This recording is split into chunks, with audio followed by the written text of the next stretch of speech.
Hi, everyone. Welcome to day one of Ancestors and Earth Healing. And I'm happy to see all of you that have signed up, and to everyone who is either watching live or who is going to watch the replays. If you have signed up, you will not only get the replays, but you will also get the extra material. And I'm also going to be asking a question. If you'd like to take the information a little deeper, I'm going to be in the pin post asking a couple of journaling questions if you'd like to kind of get started in that way. So I think I'm just going to take a deep breath and get started because there's a lot of material in this particular day. So wherever you are right now, if you can just take a deep breath in through your nose and just release it out your mouth. Feel your feet rooted into the earth, nourished by the earth, and your crown chakra connected to the sun and the Milky Way. And then both of those energies flow through your body, coming down from the sun into your feet and into the earth, and then up from the nourishing earth into your feet, up through your heart, out your crown chakra, and into the sun. So I just wanted to say hi. Hey, Christina, how are you? Good to see you. And I'm going to be doing a little bit of looking at notes because this is a somewhat complex topic. I will try my best to keep it to a half an hour, but there's a lot to go into here. The other thing I just want to let you know is that we will be talking about the collective wounds that have affected the ancestors. And so if any of this brings up anything emotional for you and it's too challenging, just feel free to either skip this part if you're watching the replay, or you can go and come back later when you're feeling a little better. But it's necessary to go into this stuff to really talk about the ancestors in a good way. So what are the ancestral helping spirits? The ancestral helping spirits are any of our blood relatives who have not only passed on, but who have completed their spiritual journey through the land of the dead and have crossed over into the oneness. And so once they do this, they become beings who they're sort of like a type of spirit guide. They no longer need the living to heal them. They're not the ancestors who are asking you to make things right with your brother because they didn't do it. They're the ones who are asking you, what can I do for you? That's a question that Christina Pratt, a shamanic practitioner, uses, and we'll talk about that more later. Hi, Jessica. And basically, the ancestral helping spirits function as a great link between the living, the earth, and the other types of helping spirits, because they're the helping spirits who were once human, and they understand and feel for us and understand what it's like to be us. So a lot of what we're going to talk about today are what the ancestral helping spirits look like in a culture that has a healthy tradition, and what it looks like when that tradition is wounded, and the type of collective traumas that our ancestors might have gone through that allowed these wounds to affect our connection with them, and how we can begin to repair that. Good morning. Jessica. Wonderful that you're here for the live. Thank you. So, the ancestors also occasionally will work with people who are not their blood descendants. A lot of people who are in a shamanic tradition or a medicine path or another type of tradition, that they will find that they begin to have maybe guides or spirit helpers within that tradition who are people who once were alive. And those people will also work with the living if the living are modeling their ideals. And that's an important thing to realize, because the ancestral helping spirits really care about living according to a code of ethics. That's incredibly important to them. And we'll see how that works as the talk progresses. Morning, Linda. How are you? So what does this look like in a healthy indigenous tradition? In a healthy indigenous tradition, it's possible with intention to connect with the ancestral helping spirits. And this is done by everyone in the culture. If you're a medicine person, you may know things that other people don't know. But anyone within an indigenous tradition with a healthy ancestral helping tradition is responsible for connecting with their ancestors. It's a very important part of their spiritual practice, and it's considered essential to living a good life. And I'll go into that a little bit more. Good morning, Catherine. How are you? So I'm going to talk about 2 examples of what this might look like in a healthy culture. Among the Kekchi Maya, there at least used to be a tradition, a very strong dreaming tradition. And what would happen is a good dreamer would, in his dream, visit the ancestors, and they would tell him or her that he was to be a medicine person of some kind. And then within the dream, the dreamer would have a ceremonial meal with the other established shamans or medicine people of that village. And that ceremonial meal would be the way that the other medicine people would understand that the ancestors had initiated or contacted a potential new shamanic shaman within the culture. And then in waking life, the next day, the established shamans would go to the house of the person who had had the dream, and they would confirm what had happened. So you can see here how the ancestors are deeply involved in the selection of new medicine people or new shamans in many cultures. And that's just one way that that can happen. But there's other ways that the ancestors help people. For example, there's a tradition in the Mayan calendar that every 20 days there's a day that's devoted to the ancestors.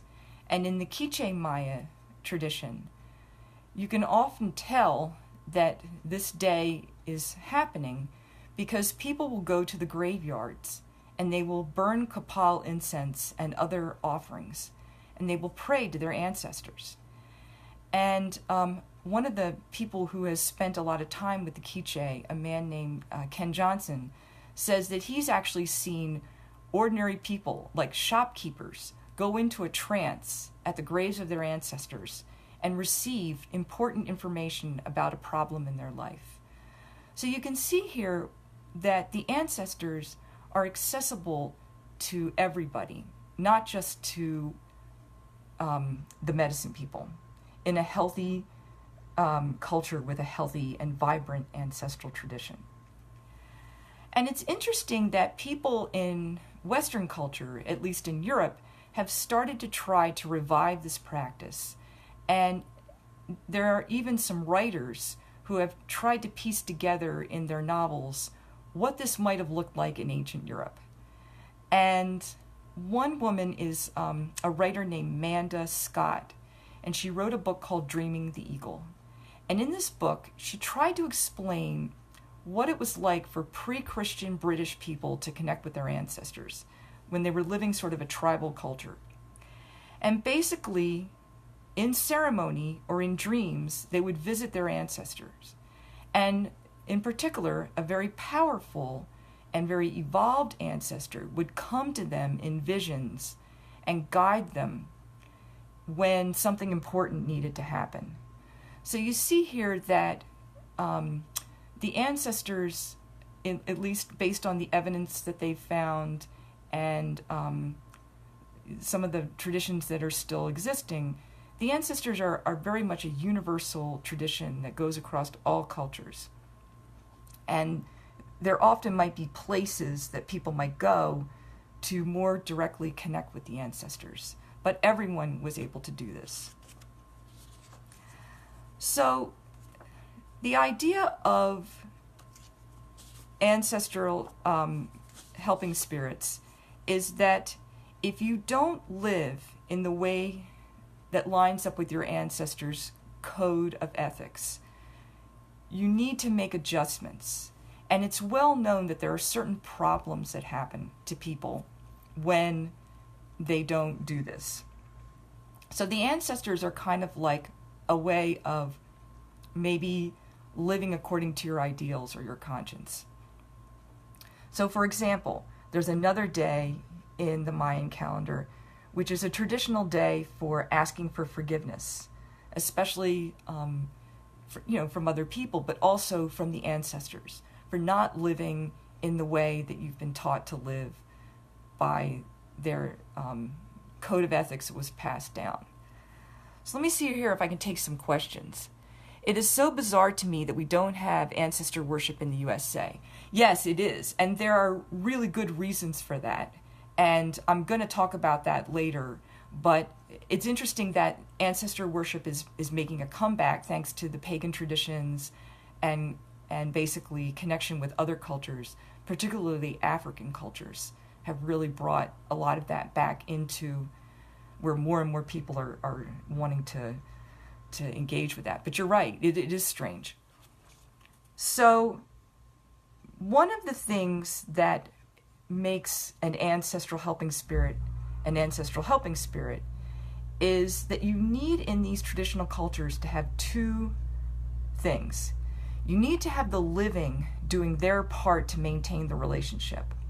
And for example, Martin Prechtel talks about in the Maya tradition that grief, the actual grief of the living, helps the dead to begin their journey through the land of the dead and to wind up in the place where they merge with the oneness. That when people aren't fully grieved, they keep coming back to interact with the living. Also, offerings and different types of practices help the dead to make their journey. But alongside of this, there are ritual specialists who basically also guide the souls, not only the souls to make sure that they no longer, that they actually understand that they're dead, which is sort of a psychopomp tradition, but also to make sure that they actually merge with the ancestors. For example, on that day that I told you about where people burn copal, that happens every 20 days in the Mayan calendar. And there are ritual specialists in the Maya who will actually, 20 days after the person has died, the day is called Ahau in Yucatec. On the first Ahau day, the ritual specialist will go to the grave and begin a ceremony that will start to help that soul make that journey in through the land of the dead and into the other world where it merges with the oneness. It's also often thought that the most ancient ancestors are the ones that are the most helpful and the most merged with the oneness. That the more recent dead are still in that transition where they're not integrating it into the ancestors yet. There are exceptions. Exceptionally evolved people may make it there much more quickly. So even in the traditional cultures, there's a recognition of that. Also, the ancestors are thought of as being deeply needed there's a great deal of tending of these relationships. People may have altars to their ancestors. There may be holy places or outdoor altars that are dedicated to the ancestors. And obviously there are days or ceremonies that are connected to the ancestors. So you can see where this energy of love and tending goes out in one direction, and then the ancestors give them blessings, help, and guidance, and of course help to develop people's talents in return. So now we get to us living in Western society. So we're right now trying to reclaim this tradition.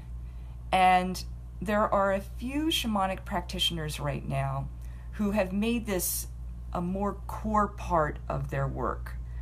I would say Martine Prechtel, who I just mentioned, teaches a good bit of this. Christina Pratt, who has a podcast called Why Shamanism Now, talks about it a lot. And Daniel Four, who wrote the book Ancestral Medicine, has a book where he actually teaches people how to do this work themselves. And he's also trained practitioners who will help people to do, help them if they're having trouble doing the work themselves. So why is it that you need to have this kind of help done? Well, the problem is this. The ancestors are wonderful, a great blessing. But then there's the dead that have not been integrated into the ancestors. They have a lot of needs that are not healthy for the living sometimes. They're trying to help, but sometimes that help comes out in ways that are harmful to the living. And this is referred to, at least by Daniel Four and Christina Pratt, as ghost energy. So ghost energy can show up in people's lives in many different forms. It can show up in family patterns that are self-destructive, illnesses, even like illnesses that appear to be like autoimmune illnesses that are passed down genetically. It can show up there. It can obviously show up in a great deal of the many social problems that we have, because the ancestors aren't there functioning as in their role as sort of people who try to guide and hold the individual living people accountable. So there's the ghost energy problem, but there's also problems for people who have healthy ancestral traditions, in the sense that if you go to holy places or burials where crossed over ancestors are maintaining a connection, and these places are not treated with respect, there can be problems that happen to people because they violated the ancestors' code of ethics. And this is also a place where a ritual specialist may be needed. There's an example of someone in Siberia who accidentally went to a place where a shaman was buried, and then all these problems started happening to the person. And then as soon as another Siberian person recognized what was going on, there was a ceremony and everything was made right, and the problems stopped happening. So you can see where the ancestors can have a tricky energy for the living. So now I'd like to talk about some of the ways that this connection with the healed ancestors can be weakened, because it's the collective traumas that happen to people that sever this connection and make it harder for it to be maintained.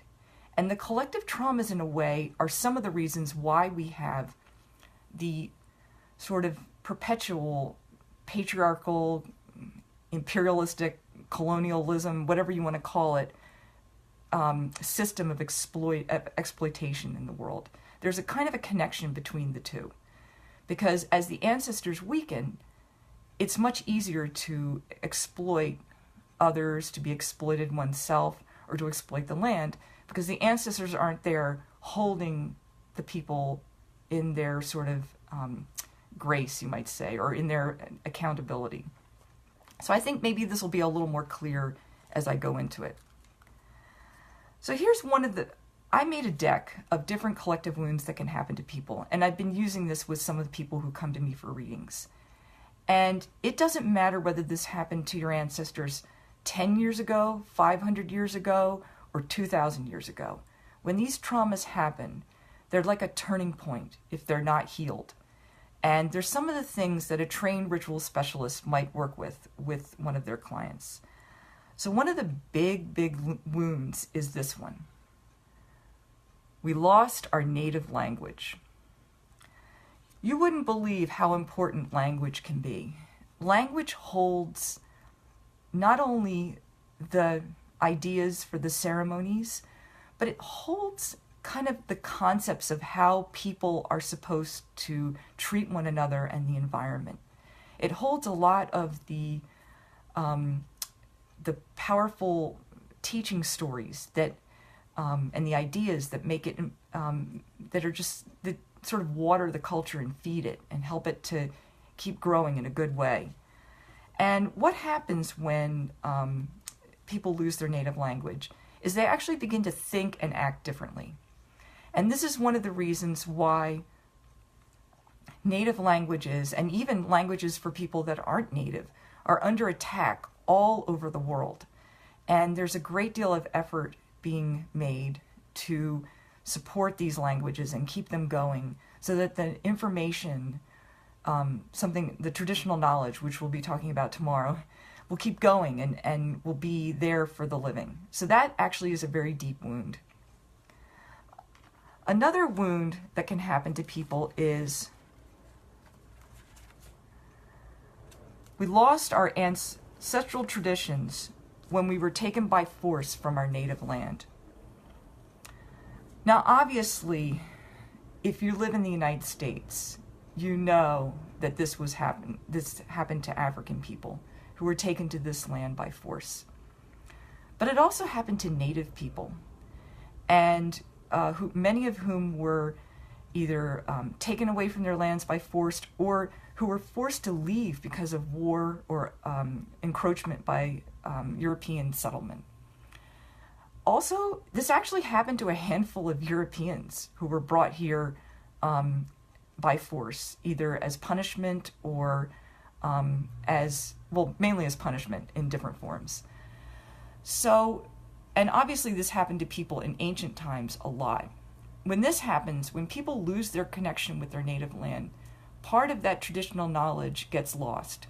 And the whole order between the connection between the holy places, the people, the ceremonies, the traditional knowledge, the way of life, all of this gets disrupted. And it gets disrupted in a way that's hard to adapt. So you can see where that might be a really traumatic wound for people. The next one is we were forbidden to practice our ancestral traditions.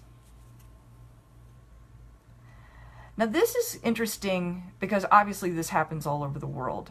But in the United States, this is interesting because in New England, for example, when the Protestant European settlers came to New England and began to demand that the native people become Christians, the religion kind of went underground.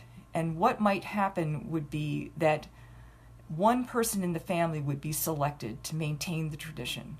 But the collective rituals that used to bind the people together can't be practiced anymore because you have a dominant culture that's imposing a restriction on the people that are living there.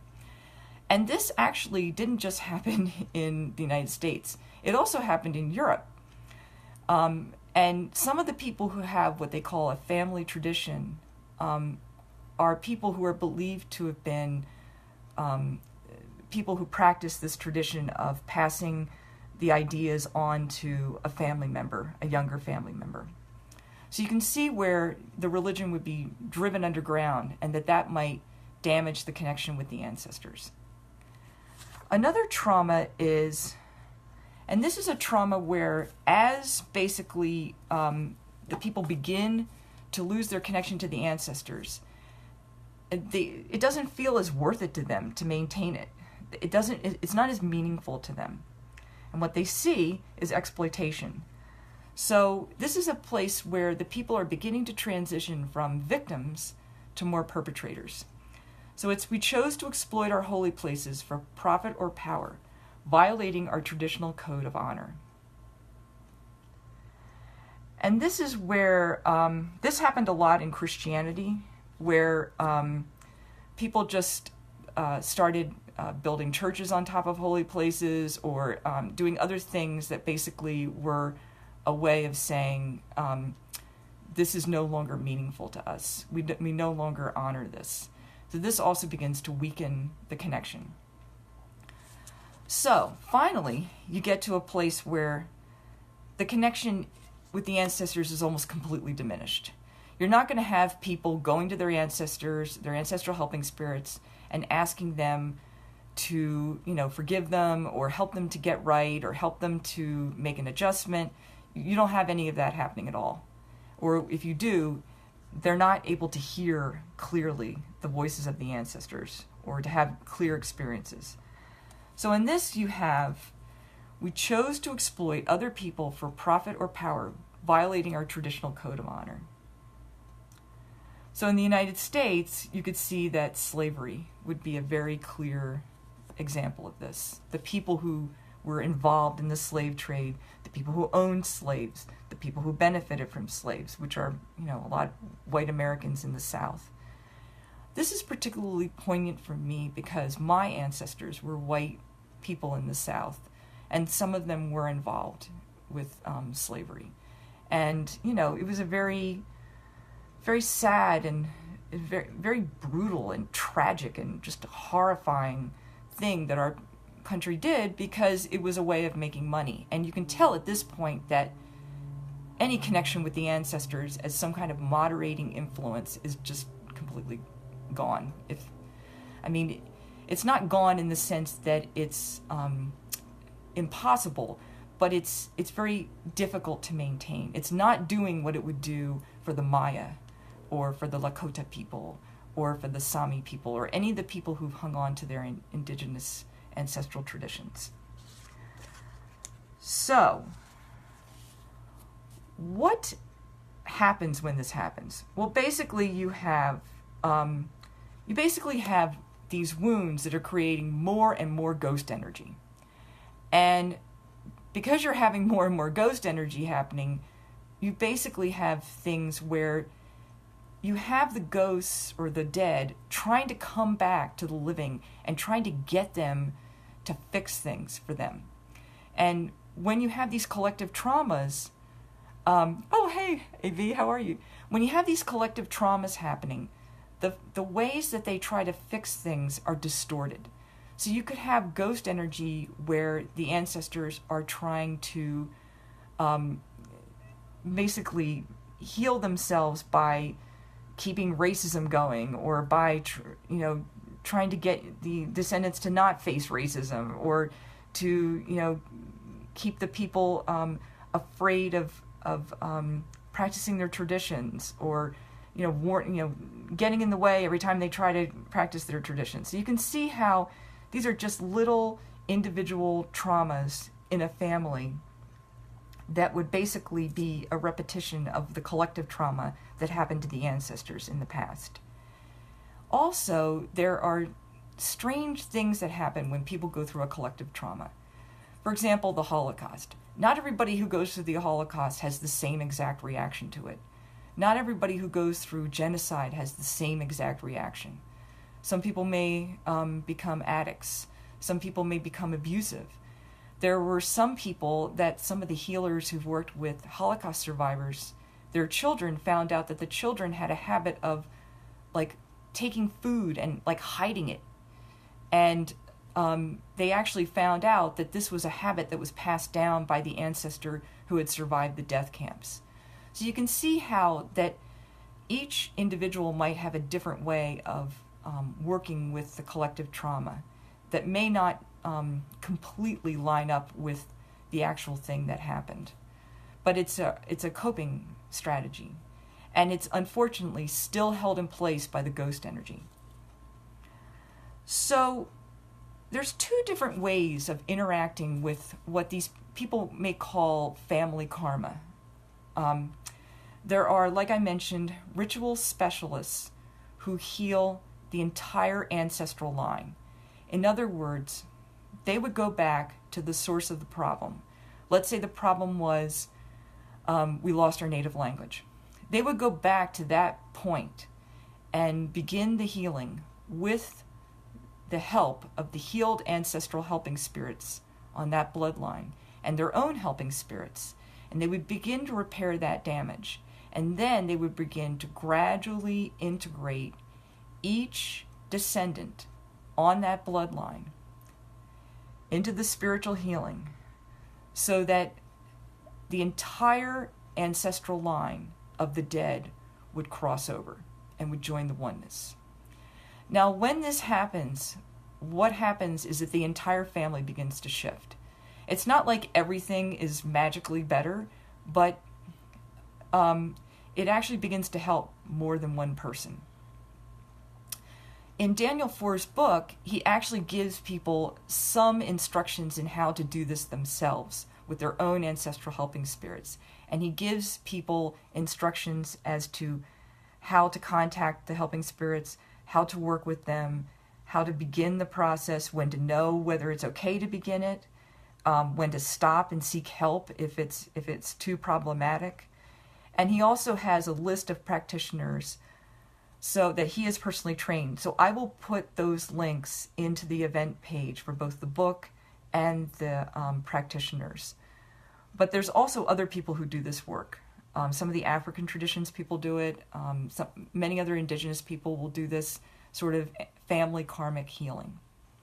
And this is where you're actually healing the entire lineage along one bloodline, basically crossing them all over so that you begin to create what people might experience in the indigenous cultures where this is done regularly.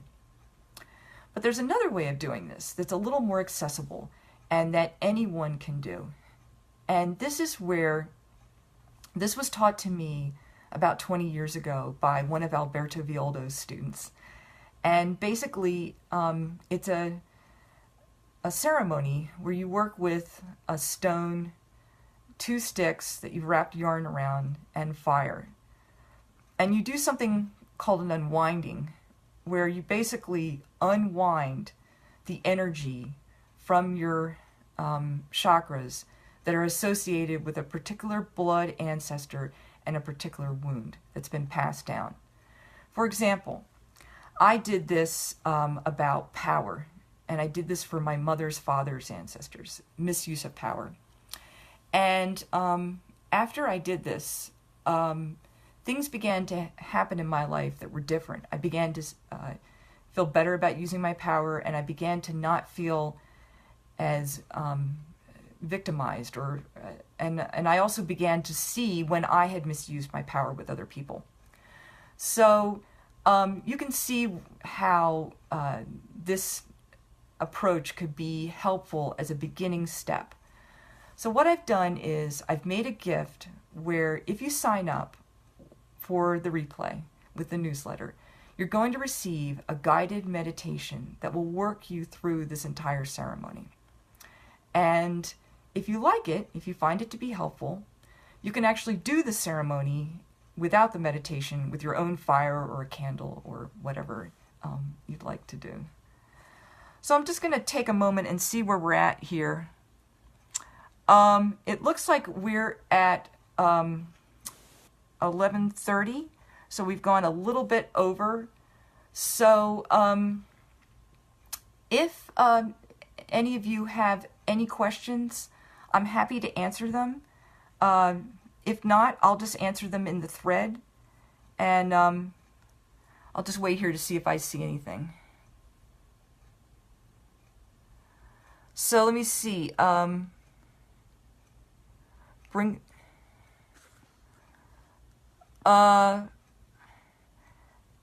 Okay, so I don't see any questions. So I think what I'm going to do is I'm going to go ahead and just tell you a little bit about the practice that you're invited to do if you'd like to do the journaling practice.